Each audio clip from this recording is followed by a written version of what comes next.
Isang mapagpalang araw sa ating lahat. Kamusta na po kayo? Samahan ninyo po ngayon at pagnilayan natin. Ito, hindi lang uniforme, tao rin ang pulis. Sa motto ni Pope Leo XIV, in the one, we are one. Because we belong to one God, we must treat each other as one family. Hindi lang uniforme, tao rin ang pulis. Bago ang lahat ng balita at batikos, alalahanin natin ito. Hindi lang uniforme ang suot ng pulis, may puso, may pamilya, may paninindigan din sila. Pulis na naman. Madalas yan ang linya kapag may balita.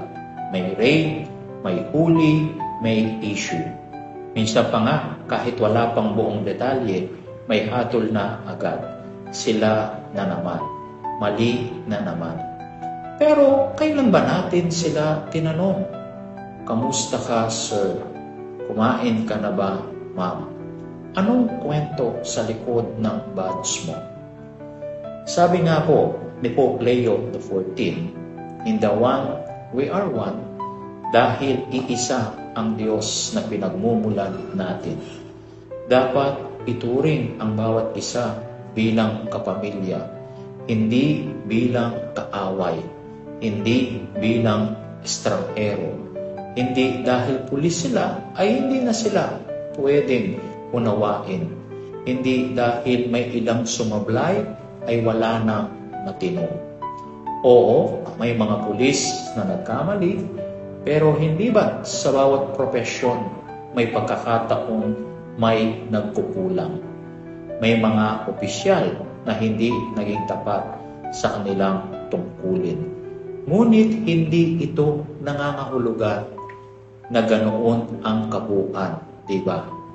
Sa bawat pulis na sumasablay, may isang tahimik na bayani. May isang tumatakbo papunta sa panganib habang tayo'y tumatakbo palayo.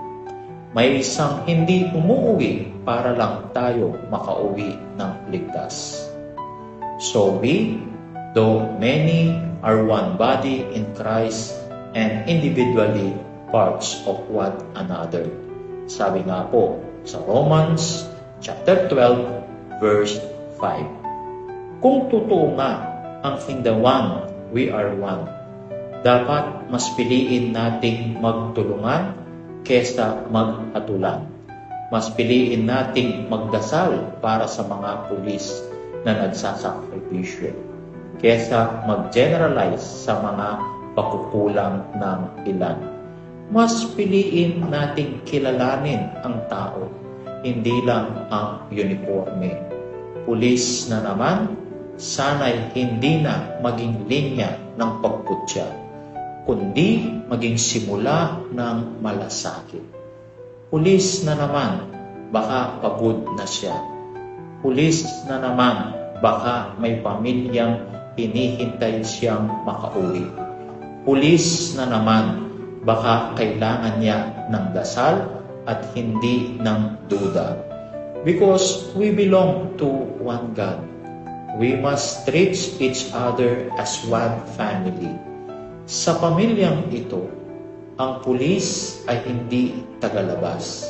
Kasama sila, tao sila, pagod sila, at higit sa lahat, may puso rin sila. Kaya nga po, sa bagong Pilipinas, ang mithiin ng ating mga kapulisan ay ating kaligtasan. Muli po sa mapagpalang araw sa ating lahat, and may God bless us all.